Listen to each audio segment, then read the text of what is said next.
Michelle Marie McGrath.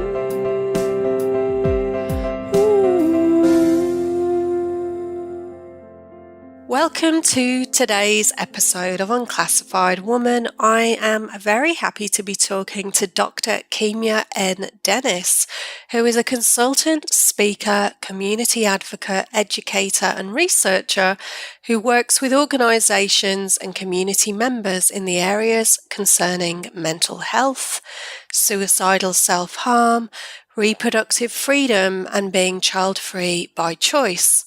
Between 2013 and 2016, she conducted the first known study solely relating to immediate African diaspora people who identify as permanently child-free by choice. There were 62 respondents, 59 women and 3 men across the United States, Canada, England, Kenya, Sweden and Switzerland. Dr. Dennis created and teaches the first known college course, The Childfree, about reproductive freedom and being child-free by choice. Her research and course are featured on sites such as we'renothavingababy.com, lauracarroll.com and thenotmom.com. Dr. Dennis is an associate professor and the creator and coordinator of the Criminal Studies program in the Department of Sociology and Criminal Studies at Salem College in Winston-Salem, North Carolina. I really enjoyed this lively discussion and I hope you enjoy it too. There was lots of food for thought in here, so enjoy. So hi Kimya, so happy to have you here today and really looking forward to hearing all about your story and your research. Thank you so much for having me. It's very important that you're doing what you do. We got to keep the voice out there. Thank you so much. Absolutely. It's so important that we're rewriting these narratives about what it means to be a woman today and really dispelling that myth that womanhood equals motherhood. As we know, there are many different paths. Exactly. And so just to give us some context, would you mind sharing with us a little bit about your background and whether you've not had a child due to personal choice or whether it's been circumstantial? Okay, well, I am permanently child-free by choice. I never wanted to have a child, and I finally made the decision when I was in my late 20s, early 30s. And that's also when I started my research. So my research started in 2013, and I conducted the first known study that is solely of people of African descent around the world who are permanently child-free by choice. And I also created the first known college course about the child-free. Oh, fascinating. And so I've been featured on websites like Laura Carroll's website, Amy Blackstone's We're Not Having a Baby, and Marsha Drutt Davis. And I was a participant in the Not Mom Summit. Yes. Amy Blackstone and I, of course, co-moderated the Tribes Within a Tribe Child-Free session. And so the work that I do is just like all my other work. I also do work in mental health, but it's just like all my other work in that I address cultural variance. Yeah. As with other social topics, being child-free is not culturally neutral. It impacts different cultures and communities differently. So, for example, me as an African-American child-free woman, I'm often responded to different than many white women express how they've been responded. So, I mean, just based on mere population size in the United States of America, for example, with whites being over 65% of the population, it's actually more common to find whites who are never having children. It's much less common to find Black and Hispanic people who are not having children. And why do you think that is? Oh, yeah. Well, definitely we talk about challenging pronatalism. Pronatalism is across, most cultures and societies around the world. But when you talk about, when we talk about whites in the United States of America and people of European white ethnicity being dominant in terms of power, and oftentimes who are people who are more likely to be president, more likely to be king and queen, and so on and so forth, it really also makes people feel like they have more freedom to challenge pronatalism, Yeah. whereas African Americans and people of African descent around the world oftentimes are told that if you don't have children, you're not reproducing your people and you're helping to ethnically cleanse your people, Oh, as wow. has been, yeah, so as has been attempted for centuries. Um, and so, I mean, there are times where people of African descent who are child free have been told, or even those of us who are pro choice regarding abortion rights, have been told that we're doing the ethnic cleansing of Nazi Germany. It's all sorts of scare tactics. Gosh. Yeah. So these are all sorts of scare tactics in which people try to impose their beliefs, usually their religious beliefs, but Yeah. also gender beliefs. There's still people who believe that women and biological females in general only exist for the sake of having children. Mm. So for the people who are infertile, they're seen as being a failure. Now they have to fight their infertility. And for those of us who made a conscious decision to never have children, we're considered to be failing by choice. And to people use religion, like I've had people say you're failing Allah's purpose or God's purpose, or why else would you come from Adam's rib if you weren't going to reproduce? I don't believe in Adam and Eve in general, Yeah. but that's one thing I tell people. I'm not telling people what they have to personally believe. What I'm telling people is your beliefs become manifested in behavior Yeah. when you vote for certain candidates, when you vote for certain legislation, when you oppose using taxpayer money for health services. And also the other side happens where pronatalism is encouraged when you have tax dollars being used to Yes. reward people who are having children. So the rewarding people for having children happens in parts of Europe, as you know, Yeah. and also it happens in the United States of America. And I tell people it's not just a conservative approach, it's also in some ways a very liberal approach, because many liberals, in fact, most liberals are also pronatalists. It's just articulated in a different way. So, like, someone can be a social liberal and say you have a right to choose, including pro choice, but then still expect most people to still have babies.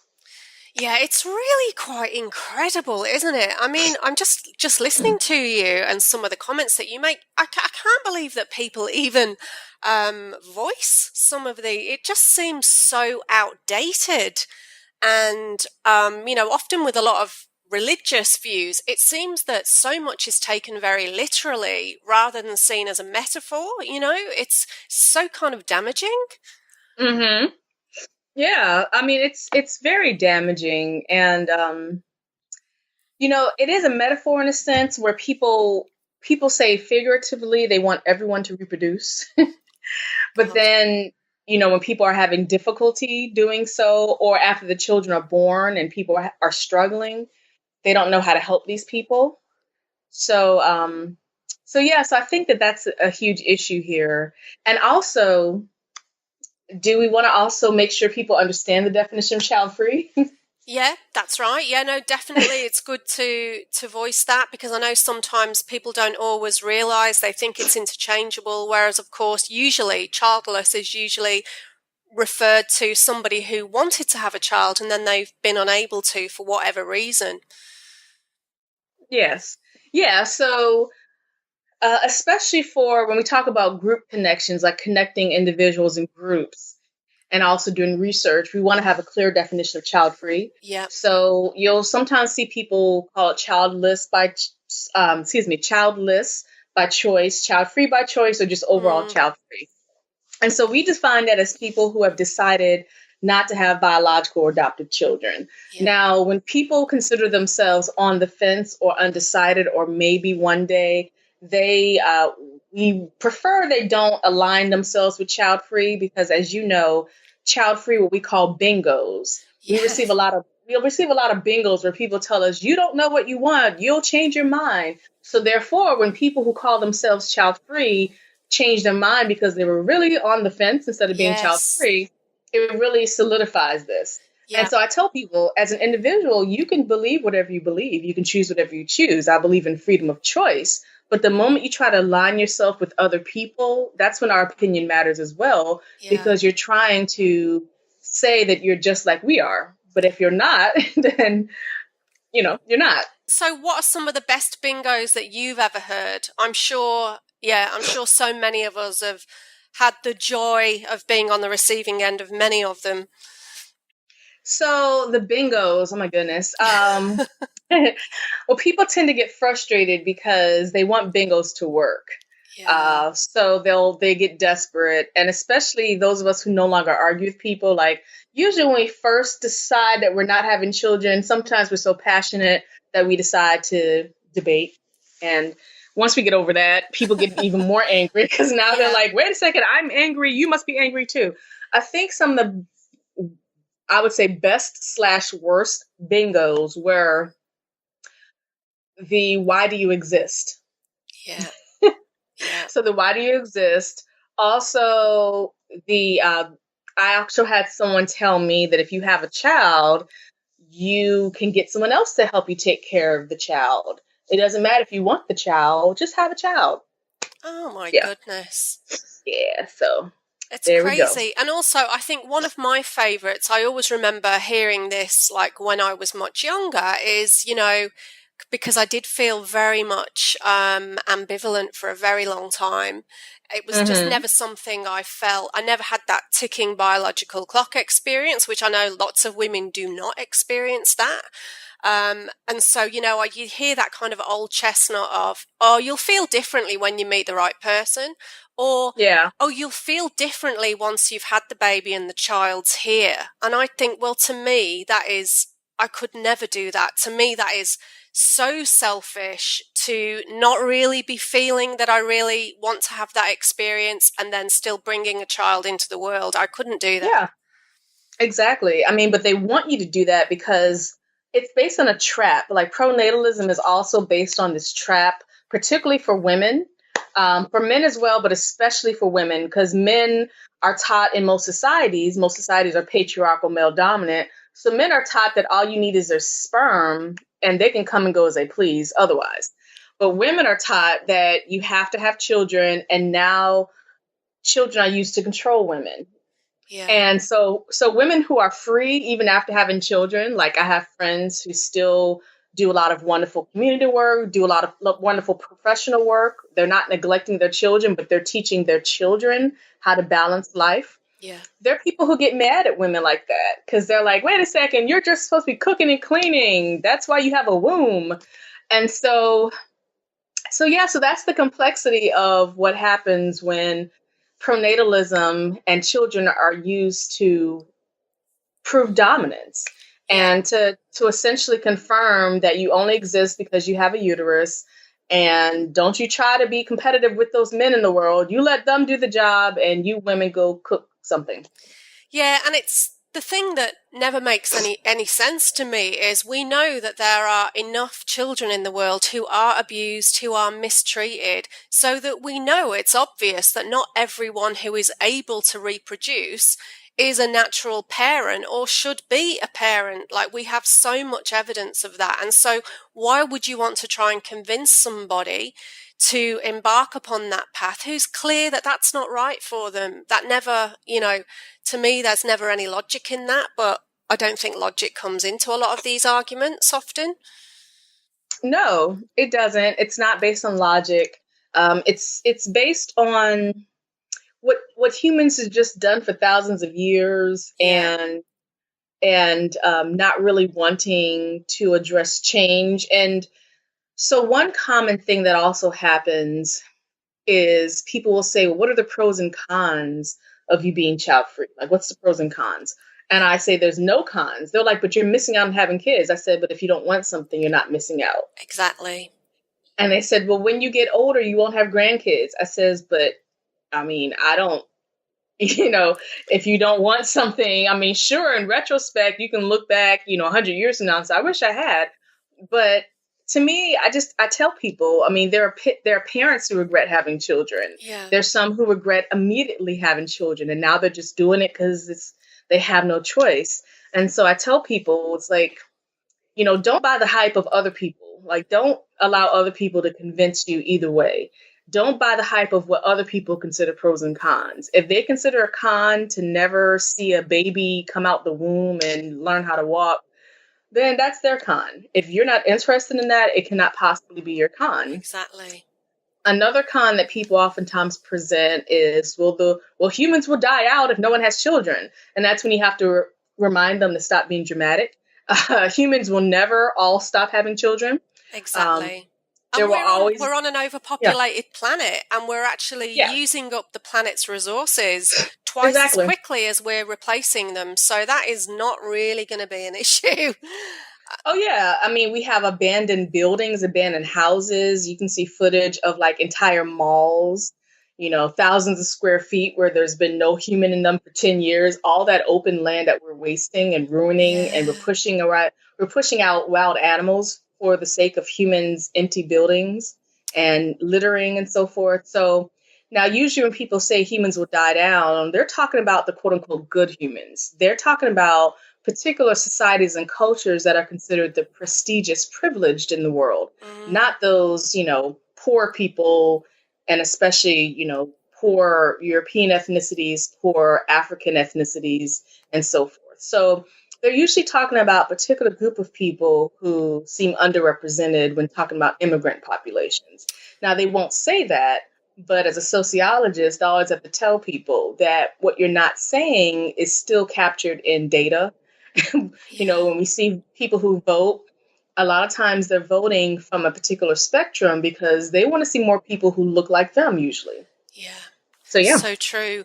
And so, it sounds like you've always been very clear about your own personal choice, but did you ever hmm feel any pressure from your family or friends or peer groups to try to change your mind at all? Did you experience that from your family, or were they very accepting of your choice?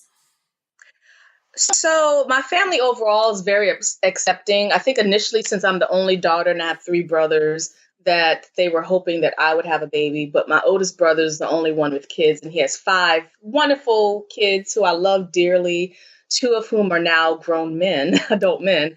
So, I think, and both my parents are also sociologists. So, we were raised in a household where we learned, Yeah. we had, we were taught how to think critically, to debate.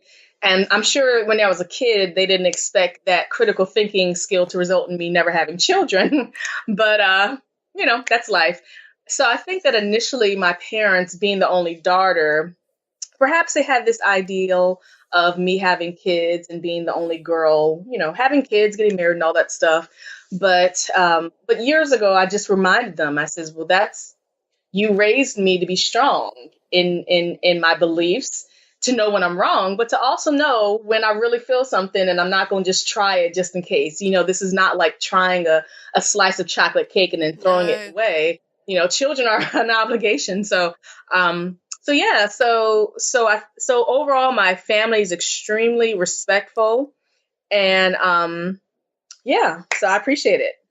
And so I think it is very difficult for women when they're feeling incredibly judged by their own families and the friends around them, especially when, like you mentioned earlier, often religion is used as a weapon of choice to try to persuade somebody, that they need to fulfill their duty and all of that. And I know that can be something that's very difficult if women don't have other role models around them. So I feel that that's why Mhm. your research and the work that other amazing women are doing as well, to really highlight that, it's your life and you need to make a choice about what is right for you and what's going to be Mhm. fulfilling for you.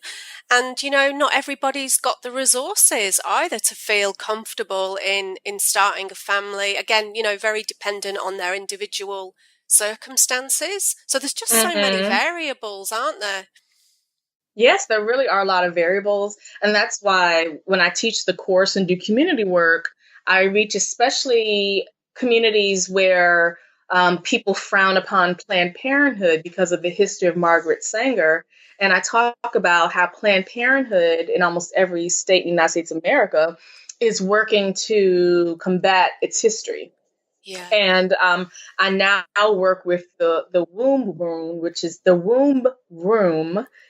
based in Europe, and the work that they do is to address all these different issues like endometriosis. I'm the child-free representative, and Yes. so the work we're doing is to reach people across the nations to discuss this topic and to tell people it's okay to be skeptical, but don't have children to spite us. Like, don't have children to prove a point.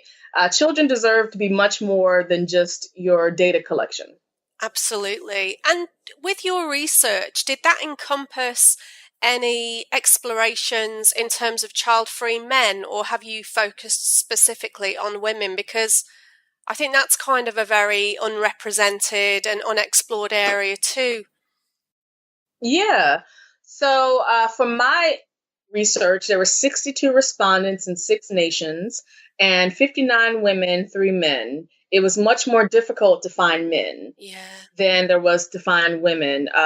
Most of the women who contacted me, or I contacted them, but a lot of women contacted me because they were excited to discuss this topic. Whereas for men, reproductive rights are often not discussed. Yeah. And for the child-free men, they're not as challenged as we're challenged. Just like men are not as challenged as we're challenged about being things like married and stuff like that. Yeah.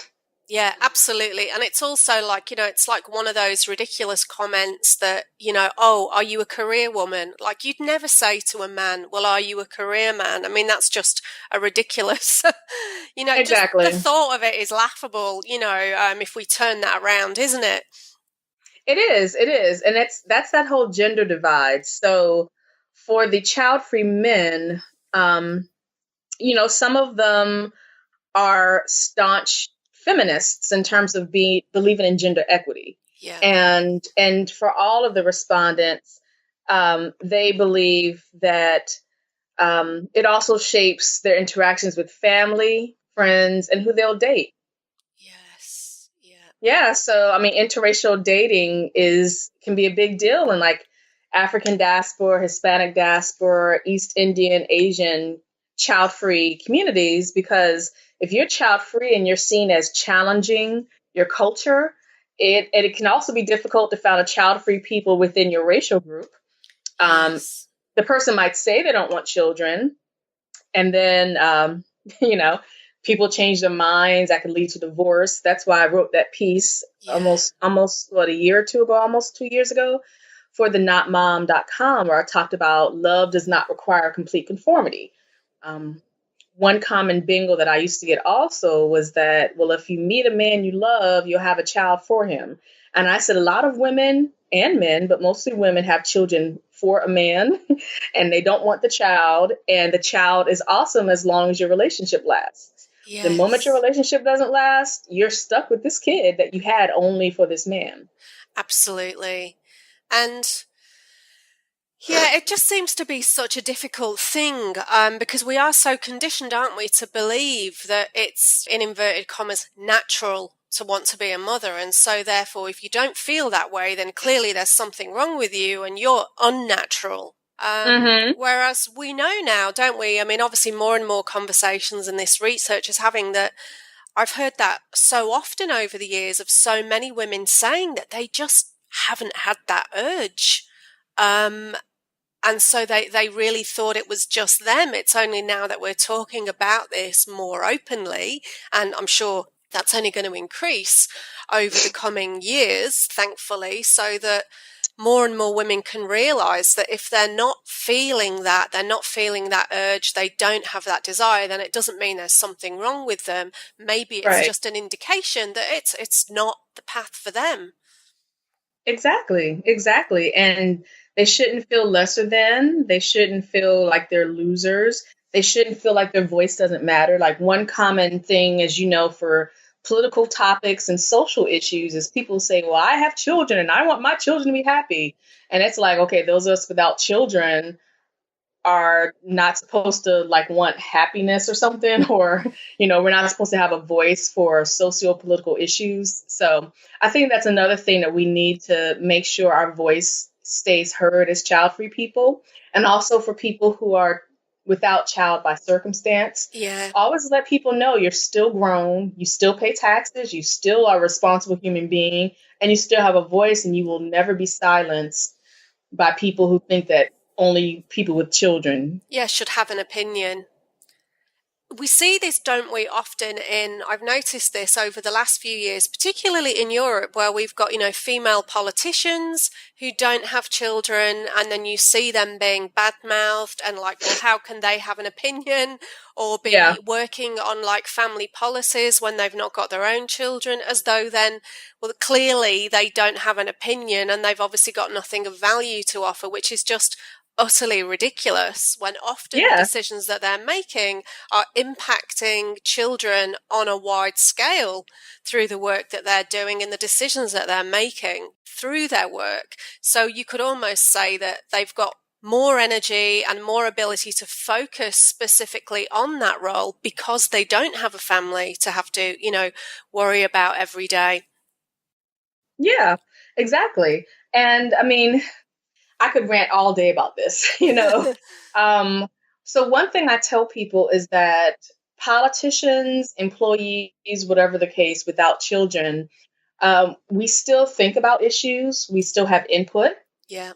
So, people can never say, well, you don't have children, therefore this topic doesn't impact you, or you can't have an opinion. That's a form of a bingo as well, because there Yeah. are some people, unfortunately, who will feel pressure to now prove themselves and possibly consider reproducing. But also, I just feel like that's just ridiculous. Yeah. This falsehood that, and there are people who have children who will claim that they did not really become an adult until they had children, or they did not really look at the world until they had children. And I said, well, that speaks more on you, because Yeah. the rest of us were observant for many years before we even became an adult. And then becoming an adult, we weren't like, I'm in la la land, let me have a child to get out of la la land. I mean, you notice stuff. And if you choose not to notice stuff, then don't put it on children. Like, I'm tired of people using children as the rescuer, using children as the savior. That's Yeah. detrimental to a child's health, because as researchers will tell you, and psychologists and psychiatrists, children blame themselves for everything. Like, if Yes. their parents are arguing, they're like, oh, it's my fault. If their parents get divorced, oh, it's my fault. So think about how it feels to be a child, and you can kind of tell, because children are not dumb. You can kind of tell that you're just here, like you exist, because you're kind of like a check off the to-do list of adulthood. And yeah, I mean, I think that people need to stop playing that game, because for me, life is too short to be miserable. Life is too short to just do something just to do it. And I don't think newer generations to be taught, just do it. I just Yeah. think that's unhealthy. Absolutely. And also, one of the very hurtful comments that people can hear is, well, you'll never experience real love until you've had a child. And Yeah. I think particularly for women, if they've really wanted that and then they've not been able to experience it, I mean, what do you do with that? I mean, Hmm. that's such Yeah. a cruel thing to say to somebody. And, love is immeasurable. How can you measure one person's experience of that compared to another's? You can't. Yeah, exactly. Um, Yeah, and that's a narrow definition of love, just like how most people have a narrow definition of family. They Yeah, think family requires, a cisgender heterosexual couple yeah, and children. And when you expand your understanding of family across cultures, you have cultures in which people adopt cousins as nuclear family. You have people who adopt people in the community and they become family. You have LGBTQ yeah, groups, for example, where their family is formed by people who've been rejected by their biological families.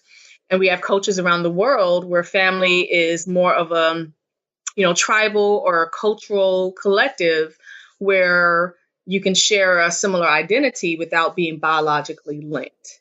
And yes, so I tell people, you're not going to tell me how to define family. Like, people will oftentimes say, don't you want don't you want a family? I said, I was born into a family, so I already have that. Well, yes, don't you want They're like, don't you want your own family? I have my own family. I was born into it. So they really want to force me to comply to their definition. And then that's when I have to tell them, I says, don't waste your time trying to troll me. It just won't work.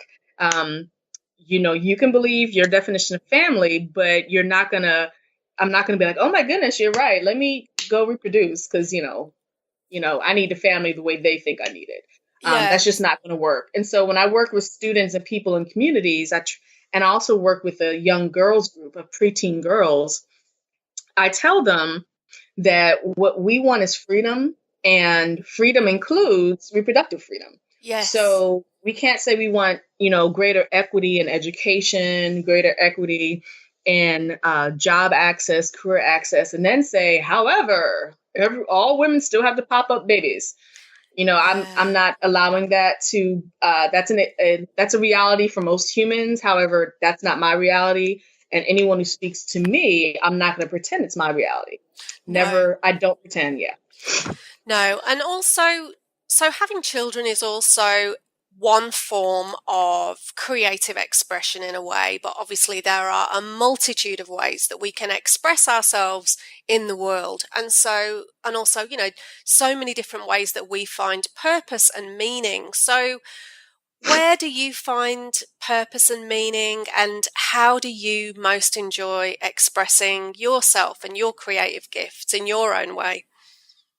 Yeah. So, my purpose and meaning is being able to do what I want, to be able to have my own peace every day, to be able to do community work. I do a lot of community work to address housing conditions, mental health, sexual freedom, reproductive freedom, suicide awareness, particularly in African American communities and Hispanic communities. And I enjoy doing what I do for a living. I enjoy working with my students. Yeah. And so yeah, I mean, and I love my family. I love my life partner.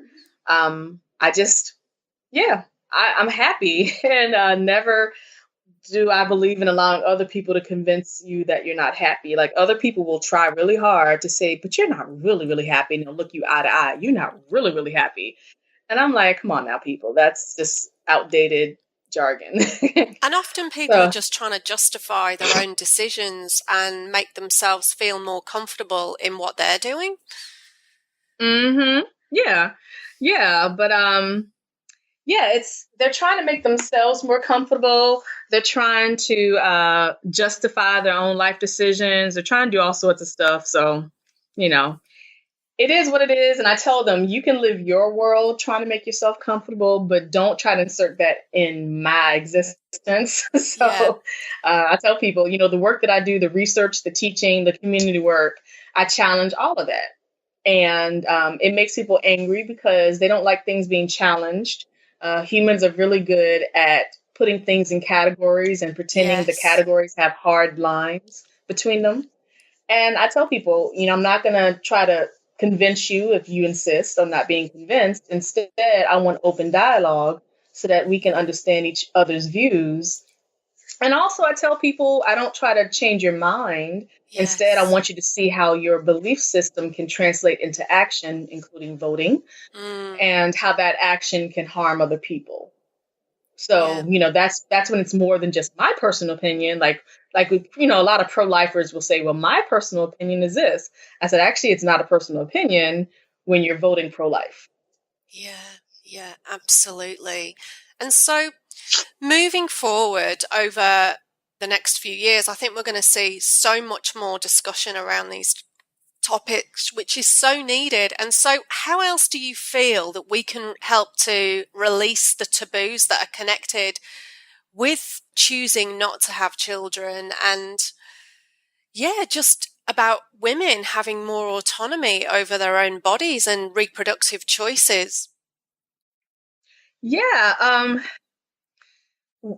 I just think we need to keep the discussion open. Yeah. We need to contact policymakers and legislators. So, for example, I am a member of the North Carolina chapter of the Scholars Strategy Network. And what Scholars Strategy Network does, it's based in the United States of America. And what it does is connects researchers with policymakers. And they don't try to sway policymakers on either side. However, there are topics like this where, you can't be on both sides, right? Yeah. And so what they do is you can create like a fact sheet. So like if you want to do a child-free by choice fact sheet, it can include things like people who've decided never to have children and the resources necessary to make that possible. In other words, you can't teach abstinence-only sex education and then make it difficult to find safe sex options. Yes. And then say, but you have the choice not to have children. Well, that's a choice with quotation marks. Yeah. So I just encourage people to keep discussing this. And when we say keep discussing it, that will include many people who are angry at the discussion.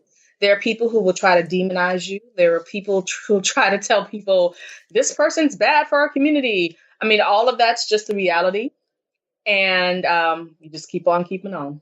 Yeah, absolutely. Well, thank you so much for your time.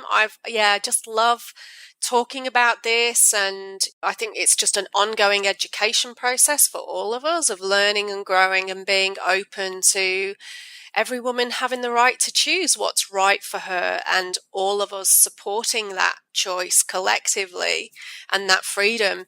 And so where can people find you online to find out more about your work? Thank you for asking. So my website is www.myfullname, So that's www.kimyaNdennis.com. And I can be reached through my email address, which is Kimya, Kimya, at KimyaNDennis.com.